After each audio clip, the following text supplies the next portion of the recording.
I still remember the way her mother looked at me on our wedding day, like I was a stain on the carpet she couldn't scrub out.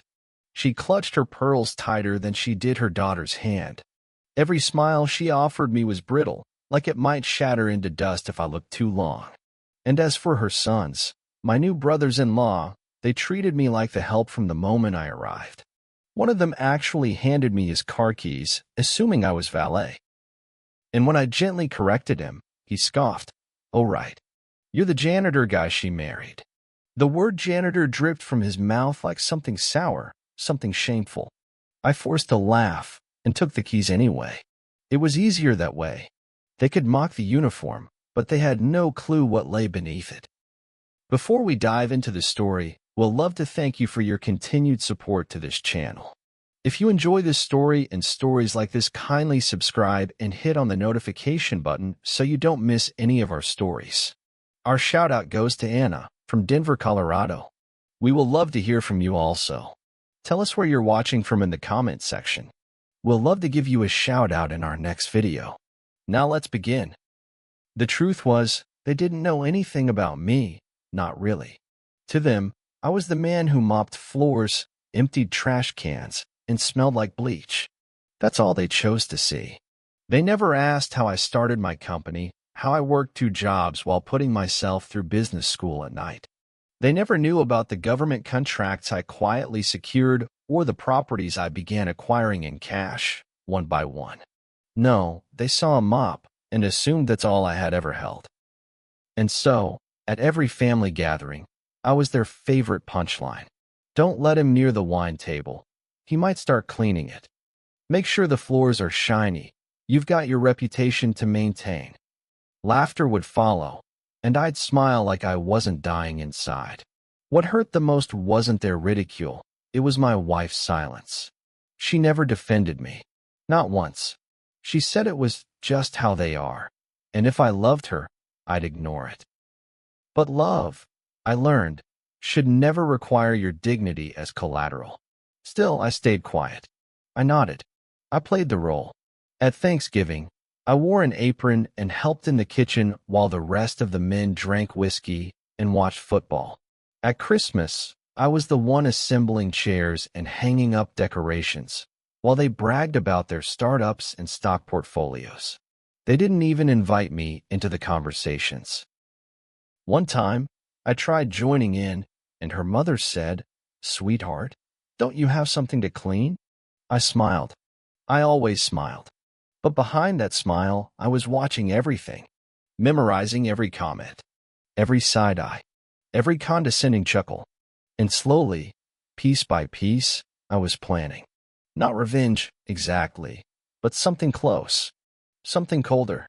I never raised my voice, never corrected them, never pulled rank. Because rank is best revealed when it's too late to take words back. That day would come. I could feel it like static in the air. See, what they didn't know was that the company they'd been desperately trying to land a contract with for months was mine. Fully mine. Hidden behind layers of shell corporations, quiet rebrands, and a fresh name they wouldn't recognize. They were preparing to walk into my boardroom, and they had no clue. I began preparing too. I reviewed their proposal personally when it arrived at my company. I knew it was them the moment I saw the logo. It was ambitious, sloppy, arrogant, just like them. But instead of rejecting it right away, I let it pass through initial review stages. I wanted it on the schedule. I wanted to see their faces when the curtains dropped. I wanted them to walk into that room with all the fake confidence they'd shown me at the dinner table, thinking they were talking to another faceless executive, only to realize the man behind the curtain. The man they mocked, belittled, and ignored was the one with the final say. But I wasn't doing it for revenge. Not really. I was doing it to reclaim something I had quietly given up, my voice, my worth, my pride. That day at my wedding, when they treated me like furniture and I said nothing, that was the day I buried a part of myself. And now, years later, I was ready to dig it back up, dust it off, and remind them exactly who they had dismissed. I wasn't just the janitor. I was the owner of the building, I learned early in life that the loudest man in the room rarely has the most power. So I chose silence. While they laughed, I listened. While they bragged, I built. I'd inherited a small cleaning company from my uncle, just 3 employees and a couple of dusty vans. Most people saw it as a dead-end job, and for a while, I did too. But after one humiliating interaction with a corporate client who refused to look me in the eye, I realized something. The people with real power were the ones who signed the checks, not the ones doing the talking. So I shifted my mindset. I didn't just want to clean offices, I wanted to own the buildings. I reinvested every cent I made. Instead of upgrading my car or my clothes, I bought property. Tiny, neglected lots. Warehouses no one wanted. Then I partnered with software engineers to build scheduling tools for cleaning contracts. It saved me thousands in time and labor. That tech? I licensed it. Within 3 years, I had 5 subsidiaries under a parent company I quietly named Stera Holdings, a name no one in my wife's family had ever heard. But through Stera, I acquired janitorial firms, logistics providers, and even a construction permit agency. I became the guy behind the curtain, unseen, uncelebrated, but in control. It was lonely, but I preferred it that way. Let them think I was small. Let them sleep on me. I didn't need applause, I needed leverage. Meanwhile, my in-laws were struggling to win a major facilities contract with a firm they thought was just another management company. They didn't know that firm was one of my branches, strategically designed to handle government campus upgrades. When I found their pitch deck in our pipeline, I nearly laughed. It was all fluff and ego, over-promising and under-researched. They were banking on charm and fake prestige. I didn't reject it immediately. I marked it as needs further review and scheduled a formal presentation at our downtown headquarters. I made sure it was hosted in our premium glass conference room, the one with the mirrored wall and polished floors they'd never believe were mopped by their janitor's son-in-law. I started to prepare for the moment, not out of pettiness, but closure. For years, I'd carried their insults like a badge of shame. I thought if I could just prove myself silently, one day they'd respect me. But respect built on ignorance isn't real. So I decided they needed to see the real me. Not the me in work boots and gloves, but the one who signed vendor checks in the millions. The one who had private dinners with city officials and got first notice of government bids. The one who, ironically, was the only reason their failing company hadn't been eaten alive yet by competitors. I had shielded them, unknowingly, from harsher players. That protection was about to end. Even my wife didn't know the full extent of what I'd built. She knew I was doing okay, but she never asked beyond that. Maybe because part of her believed what her family said, that I was just lucky to have her. I didn't mind. Because when people underestimate you, they hand you the greatest weapon of all, invisibility. I was no longer interested in defending myself to her or anyone else. I was beyond validation. I wanted the truth exposed, not with anger or vengeance, but with stillness. Sometimes silence doesn't mean submission. Sometimes it's just strategy. The day before the meeting, I walked into the conference room myself, just to feel it. I adjusted the chairs, looked out over the skyline, and imagined their expressions. Would they recognize me right away? Or would it take a full minute? I instructed my assistant not to use my first name during introductions. I wanted the shock to settle slowly. I wanted them to present, to pitch, to grovel. Before realizing I was the man they had laughed at, the one who they assumed couldn't afford a decent pair of shoes, the one who'd been serving them wine while owning the vineyard. I didn't tell anyone about the meeting, not even my legal team. They'd be present, of course, but they didn't know the personal history. To them, it was just another vendor pitch. But to me, it was the day I stopped folding myself into the shadows. I wasn't seeking revenge, I was reclaiming space. The boardroom wasn't just mine in name. I'd earned every inch of it, every tile, every spotlight above the mahogany table. And soon, they would see it for themselves. The boardroom was quiet except for the ticking of the minimalist wall clock and the occasional shuffle of papers. My assistant had done everything exactly as I instructed. The presentation was scheduled for 11 a.m. sharp.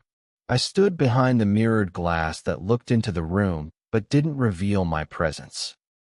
From there, I watched as they entered, my wife's brothers and her mother, dressed like they were heading to a fashion show rather than a contract negotiation.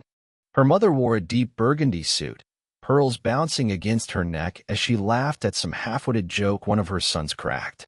Confidence oozed from them. Confidence built on ignorance. They took their seats, smugly laying out glossy brochures and USB drives like seasoned pros. I could see the folder one of her brothers placed on the table, Proposal for Phoenix Property Management. That was the public-facing name of my company. I smiled to myself. They still had no idea. No idea whose name was printed at the top of the building they just walked into.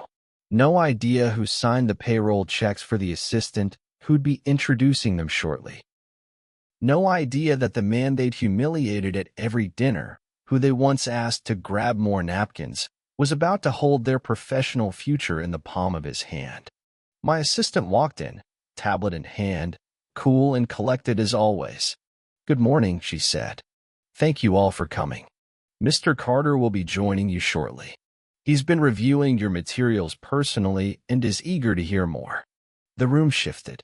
My mother-in-law straightened. Her sons exchanged glances. "Carter?"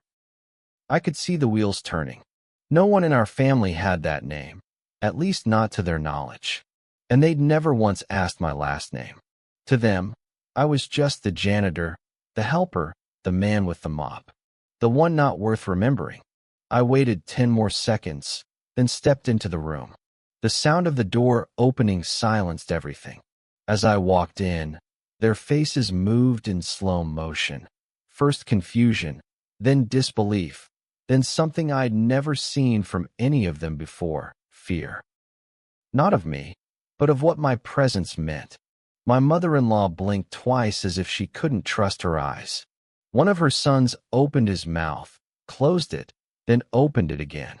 I took my seat at the head of the table, calmly, confidently, and tapped the table once.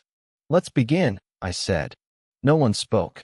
I leaned forward, folded my hands, and looked each one of them in the eye. "I've gone over your proposal.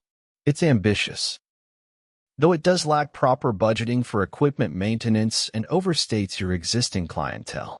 There's also the issue of previous contract failures with Hillgrove Logistics, which, as you may or may not know, is a subsidiary of this company." My voice never rose. I didn't smirk. I didn't gloat. But inside, something long buried began to rise. Not vengeance. Not bitterness. Just closure. They tried to speak, fumbling for words, grasping at explanations. "We didn't." "No," her brother said. "If we had known," I raised a hand. "That's the point," I said. "You never asked. You never cared to know." My eyes landed on my mother-in-law. "You all made me serve wine at my own anniversary party.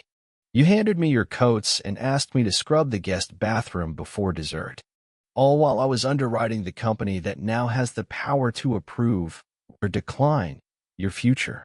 There was no anger in my tone, just precision, every word measured, every moment intentional. I didn't do this to ruin them. I did it to free myself. For years, I had allowed their insults to sit on my shoulders like chains. But today, I shed them, one by one.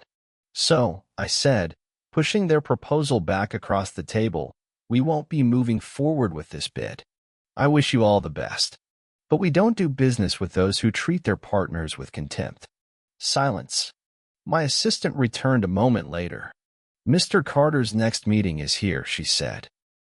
I stood, buttoned my suit jacket, and offered a polite nod. "Thank you for coming," I said, before walking out, leaving them in a boardroom they thought they owned, in a world they'd never really seen. They came seeking approval. What they left with was the understanding that respect isn't given by last names or bloodlines. It's earned, and I had earned mine in silence. If this story moved you, Share your thoughts in the comments. And if you believe respect should never be judged by appearances, like, subscribe, and turn on the notification bell for more powerful stories like this. You never know, the janitor might just own the building. See you soon in the next story.